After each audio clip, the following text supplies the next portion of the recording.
Junior পিসি সরকারকে একটা প্রশ্ন করা হয়েছিল যে আজকের দিনে দাঁড়িয়ে ইউটিউবে প্রচুর ম্যাজিশিয়ান তাদের ম্যাজিক রিভিল করে দিচ্ছে, আপনার কষ্ট হয় না?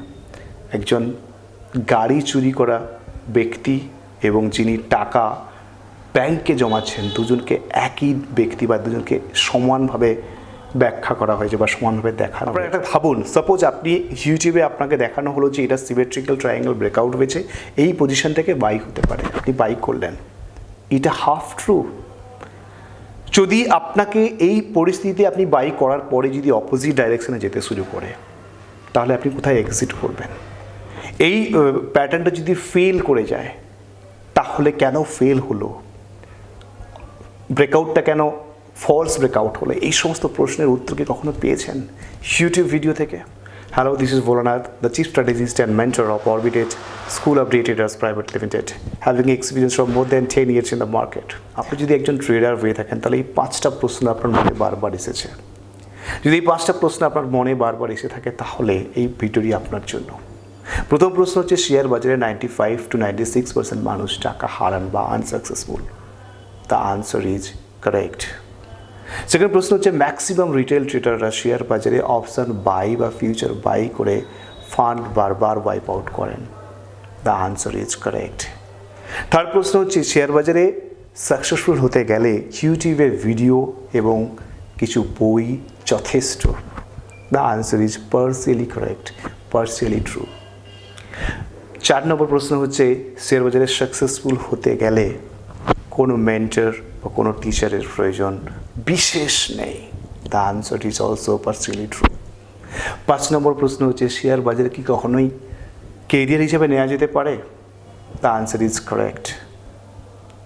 দেখুন, আমি এই 5টা প্রশ্ন করলাম, এই 5টা প্রশ্নের মধ্যে যদি আপনার মনে জেগে থাকে এবং যদি এই আনসারগুলো যদি আপনার মনে বারবার এসে থাকে, তাহলে আমি আনসারগুলো বললাম, আমি কেন বললাম, চলুন আমার একটু ভেতরে ঢোকা যাক। ফার্স্ট প্রশ্ন বলেছিলাম যে শেয়ার বাজারে 95 to 96% মানুষ আনসাকসেসফুল বা টাকা হারায়। তার মূল কারণটা কি?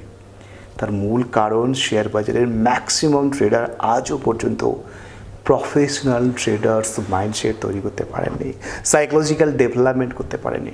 আমি এর আগে ভিডিওতেও বলেছিলাম যে শেয়ার বাজারটাকে যদি বিজনেস হিসাবে না দেখতে পারেন, যদি প্রফেশনাল মাইন্ডসেট তৈরি করতে না পারেন, তাহলেই একজন কমন ট্রেডারের মাইন্ডসেট থেকে যদি আপনি নিজেকে সরাতে না পারেন, তাহলে কিন্তু কখনোই শেয়ার বাজারে সাকসেসফুল হওয়া সম্ভব নয়। সে কারণে 96%, 95% বা তারও বেশি মানুষ কিন্তু শেয়ার বাজারে টাকা হারাচ্ছেন রোজ।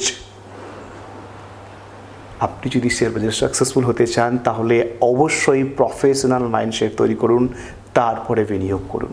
সেকেন্ড প্রশ্ন হচ্ছে যে শেয়ার বাজারে অপশন বাই বা ফিউচার বাই করে maximum trader fund wipe out করছেন।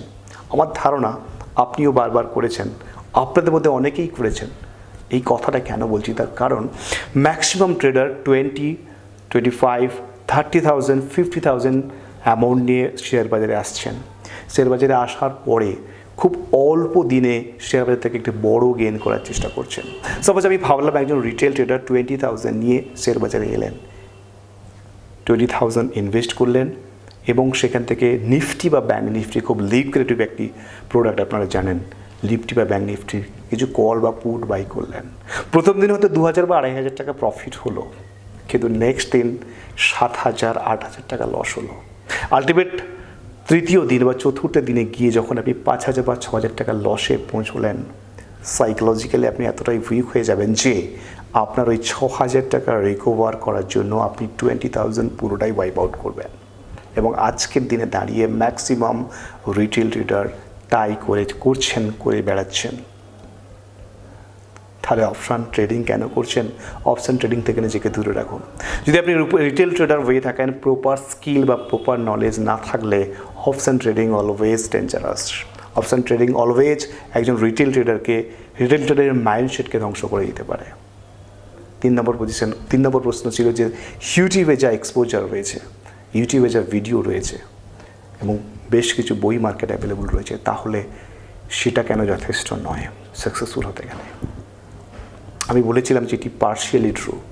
দেখুন, একটা কথা মাথায় রাখবেন, জুনিয়র পিসি সরকারকে একটা প্রশ্ন করা হয়েছিল যে আজকের দিনে দাঁড়িয়ে ইউটিউবে প্রচুর ম্যাজিশিয়ান তাদের ম্যাজিক রিভিল করে দিচ্ছে, আপনার কষ্ট হয় না? আপনি কি ভাবেন? পিসি সরকার জুনিয়র একটা কথা বলেছিলেন যে এরা সব হেরে যাওয়া জাদুকর, যারা অ্যাকচুয়ালি ইউটিউবে হেরে যাওয়া জাদুকরের মতোই তারা কিন্তু এই ভিডিওগুলোকে পাবলিশ করছেন। আপনি ভাবুন, আজ থেকে 100-200 বছর আগে টেকনিক্যাল অ্যানালিসিসের কিছু পার্ট আবিষ্কৃত হয়েছে, সেটা আপনার ব্রেকআউট ট্রায়াঙ্গেল ব্রেকআউট হোক, সিমেট্রিক্যাল ট্রায়াঙ্গেল ব্রেকআউট হোক, অ্যাসেন্ডিং ডিসেন্ডিং ট্রায়াঙ্গেল ব্রেকআউট হোক, হেড অ্যান্ড শোল্ডার ব্রেকআউট হোক, ট্রেন লাইন ব্রেকআউট হোক, বা যে ধরনের আপনি ধরুন ক্যান্ডেল স্টিকের উপরে বুলিশ এনগালফিং, বিয়ারিশ এনগালফিং, যা যা আপনি যদি শিখেছেন এগুলো বহু বছর আগে আবিষ্কৃত। এগুলোর অ্যাকিউরেসি কখনোই 60-65% বেশি নয়। আপনি কি এটা অ্যাপ্লাই করার চেষ্টা করছেন ইউটিউব ভিডিও দেখে? এবং আমি বললাম ইউটিউব ভিডিওতে যারা এগুলো শেয়ার করছেন, they are actually the defeated soldiers, actually তারা পরাজিত সৈনিক। আপনি ভাবুন, আপনার কাছে কিছু অস্ত্র রয়েছে রোজগারের, যেটা আপনি কখনোই ফ্রিতে কারোর কাছে দেবেন না। কখন দেবেন? যখন সবার কাছে কমন হয়ে যাবে। তাহলে এমন কিছু কমন জিনিস আপনারা মার্কেটে পাচ্ছেন এবং সেগুলোকে আয়ত্ত করে পরের দিন টাকা লাগাচ্ছেন। আপনি টাকা লাগান, টেস্ট করুন, বারবার অ্যাপ্লাই করুন, then you decide you should trade or not with the হার্সেপ মানি দ্যাট ইউ হ্যাভ। তার কারণ যে কষ্ট করে টাকাটা আপনি রোজগার করেছেন, শেয়ার বাজারে নিয়ে এসেছেন, আপনি ইউটিউবের কতগুলো ভিডিও দেখে অ্যাপ্লাই করার চেষ্টা করছেন।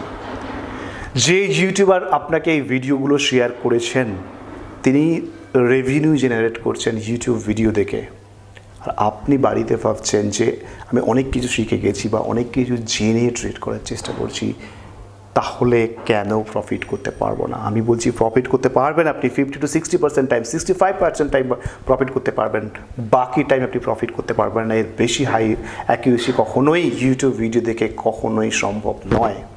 তাই অবশ্যই প্রপার নলেজ নিতে গেলে প্রপার জায়গাতে প্রপার টিচার, প্রপার মেন্টরের গাইডেন্স ছাড়া কখনোই।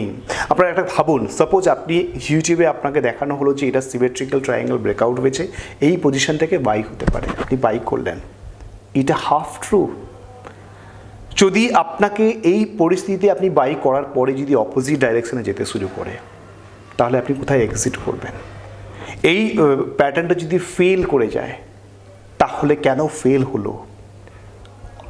ব্রেকআউটটা কেন ফলস ব্রেকআউট হলো? এই সমস্ত প্রশ্নের উত্তর কি কখনো পেয়েছেন ইউটিউব ভিডিও থেকে?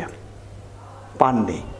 তাহলে কেন, কী কারণে এই ধরনের স্ট্র্যাটেজিতে আপনারা বারবার বিশ্বাস করছেন এবং এমন লাগাচ্ছেন? আমাদের কাছে অনেক স্টুডেন্ট আসে, আমি এই প্রসঙ্গে বলে রাখি, যারা এক দিনে 10,000 15,000 টাকা খরচ নষ্ট করেছে অপশান বাইং করতে গিয়ে, কিন্তু প্রপার গাইডেন্স বা প্রপার টিচারের কাছে কোর্স করেছে কিনা জিজ্ঞেস করলে দ্য আনসার ইজ নো, কোনো কোর্স করেননি। যদি জিজ্ঞেস করি তাহলে আপনি অপশান বাই বা ফিউচার বাই করছেন কেন? বাজারে তো এসবই রয়েছে, এর ওপরে শেয়ার বাজার কী রয়েছে? Derivative data analysis, option chain, open ইন্টারেস, ascending descending triangle breakout, head and shoulder breakout, chart pattern, এগুলোই তো সব বাজারের। আসলে এগুলো সব নয় বাজারের। এগুলো 60% টাইম 65% টাইম ওয়ার্ক করতে পারে। এর উপরে যেতে গেলে একটা এক্সট্রা এজ দরকার, অ্যাডভান্স নলেজ থাকা দরকার, advance knowledge of technical analysis জানা দরকার, যেটা আজকের দিনে খুবই রেয়ার। এবং বিশেষ করে ট্রেডার, আপনি আপনার হার্ডসেপ্ট মানি, কষ্টের রোজগারের মানি আপনি টাকা লাগাচ্ছেন শেয়ার বাজারে, কিন্তু আপনি এই জায়গাটা কমপ্লিটলি অ্যাভয়েড করে যাচ্ছেন। এই জায়গাটাকে অ্যাভয়েড না করে এই জায়গাটা নিজেকে শুধরানোর চেষ্টা করুন। তো শেয়ার বাজারকে কি পেশা হিসাবে নেওয়া যায়? 100% শেয়ার বাজারকে পেশা হিসাবে নেওয়া যায়। এমন প্রচুর ট্রেডার যা রয়েছেন আজকের দিনে ভারতবর্ষে দাঁড়িয়ে খুব সাধারণ পরিবার থেকে, খুব সাধারণ জায়গা থেকে সাকসেসফুলি ট্রেড করছেন। আপনিও ট্রেড করতে পারেন, আপনি যদি প্রফেশনাল মাইন্ডসেট এবং তার সাথে সাথে প্রপার নলেজ তৈরি করে, প্রপার স্কিল সেট তৈরি করে যদি আপনি ট্রেড করেন, আপনি অবশ্যই সাকসেসফুলি ট্রেড করতে পারেন। এবং সবথেকে বড় কথা, যদি আপনি এটাকে অল্টারনেটিভ সোর্স অফ ইনকাম হিসেবে নিতে চান, যারা চাকরি করছেন তারা যদি অল্টারনেটিভ সোর্স অফ ইনকাম হিসেবে নিতে চান, তারা কিন্তু নিতে পারেন। কিন্তু শেয়ার বাজারে সামান্য ভুল কিন্তু আপনাকে ডুবিয়ে দিতে পারে। সেই জন্যই বারবার শেয়ার বাজারে ডিসিপ্লিন, সাইকোলজি, এই কথাগুলো বারবার উঠে আসে। কারণ স্কিল সেট আপনাকে দিয়ে দিলেও আপনি যদি ডিসিপ্লিন নষ্ট করেন, আপনি যদি সাইকোলজিক্যাল ডেভেলপমেন্ট না ঘটান, তাহলেও কিন্তু আপনি লস করতে পারেন। 5 নম্বর প্রশ্ন হচ্ছে একজন শিক্ষকের প্রয়োজন কিনা। আমি কথা প্রসঙ্গে বলেই দিলাম, এরপরে বোধহয় আমার এই জায়গাটা বোধহয় ব্যাখ্যা করার খুব বেশি প্রয়োজন নেই। আমি এই প্রসঙ্গে আর একটা কথা বলে রাখি, অনেক ট্রেডার, আপনি দ্য সাইকোলজি অফ মানি যদি বইটা আপনারা না পড়ে থাকেন, মর্গ্যান হাউসলে লেখা এই বইটা যদি আপনারা না পড়ে থাকেন, একটু পড়ে নেবেন। ম্যাক্সিমাম ট্রেডার আজকের দিনে দাঁড়িয়ে চোখে যেটা দেখতে পায় সেটাতেই বিশ্বাস করে। মানে ধরুন কার কাছ থেকে ট্রেনিং নেবে, যার ইউটিউব সাবস্ক্রাইবার্স অনেক হাই, মিলিয়নস অফ সাবস্ক্রাইবার্স, যার ফলোয়ার্স অনেক হাই, যার ফেস ভ্যালু অনেক হাই রয়েছে। আসলে এটা চোখে দেখা যায়, এটা অলওয়েজ সত্যি নয়। দ্য সাইকোলজি অফ মানিতে আপনি দেখবেন একজন গাড়ি চুরি করা ব্যক্তি এবং যিনি টাকা ব্যাংকে জমাচ্ছেন, দুজনকে একই ব্যক্তি বা দুজনকে সমানভাবে ব্যাখ্যা করা হয়েছে বা সমানভাবে দেখানো হয়েছে। আপনি যদি 100 জনের মধ্যে 100 জনকে জিজ্ঞেস করেন যে আপনি ব্যাংকে যদি আপনাকে 5% টাকা দেওয়া হয়, আপনি ব্যাংকে টাকা রাখবেন নাকি শেয়ার বাজারে ইনভেস্ট করবেন, 100 জনের মধ্যে 99 জন ব্যাংকে রাখতে পছন্দ করবেন। তার কারণ চোখের সামনে দেখতে পাচ্ছেন 5% রিটার্ন পাবেন। ঠিক একইভাবে যদি একজন বাইক মানে বা টাকা চুরি করে যদি গাড়ি কিনতে যায়, একজন কিনলো টাকা চুরি করে, ধরুন গাড়ি কিনলো, গাড়ি কেনার পরে সে গাড়িতে ঘুরে বেড়াচ্ছে, পরের দিন তাকে পুলিশটা অ্যারেস্ট করলো। তারপরে যদি আরেকজনকে জিজ্ঞেস করা যায় বা 100 জনকে যদি জিজ্ঞেস করি যে আপনি কি টাকা চুরি করে গাড়িতে চড়বেন, 100 জনের মধ্যে 100 জনই না বলবেন। তার কারণ তার কাছে চোখের সামনে কিমত বা সাজা সে কিন্তু দেখতে পাচ্ছে যে যদি টাকা চুরি করে গাড়ি কেনে তাহলে তাকে জেলে যেতে হতে পারে। এই সাইকোলজিক্যাল অ্যাসপেক্ট থেকে যদি আপনি বেরোতে না পারেন তাহলে কিন্তু কখনোই হবেন না। ইউটিউবের সাবস্ক্রাইবার্স দেখে, ফলোয়ার্স দেখে, ফেস ভ্যালু দেখে, তাকে কতক্ষণ আপনি টিভিতে দেখতে পান সেটা দেখে আপনি আপনার ট্রেডিং ডিসিশান নিচ্ছেন বা আপনি ভাবছেন এই জায়গা থেকে যদি আমি ট্রেনিং নিতাম তাহলে হয়তো সাকসেসফুল হতে পারতাম। হয়তো কথাটা কিছুটা কারেক্ট, পুরোটাই নয়। এমনও অনেক মানুষজন রয়েছেন আড়ালে যারা হয়তো এতটা ফেমাস নয়, but they are very successful, they can guide you in a proper way. এই জায়গাটাকে মাথায় রাখবেন। এই মর্গ্যান হাউসলের যে কথাটা আমি বললাম, দ্য সাইকোলজি অফ মানি, চোখে যেটা দেখতে পাচ্ছেন সেটা সবসময় কারেক্ট নয়। সবাই ভালো থাকুন। অবশ্যই আমাদের ফেসবুক পেজটি লাইক করবেন, আমাদের ইউটিউব চ্যানেলটি সাবস্ক্রাইব করবেন এবং অবশ্যই আপনাদের মতামত জানাতে পারেন। ধন্যবাদ।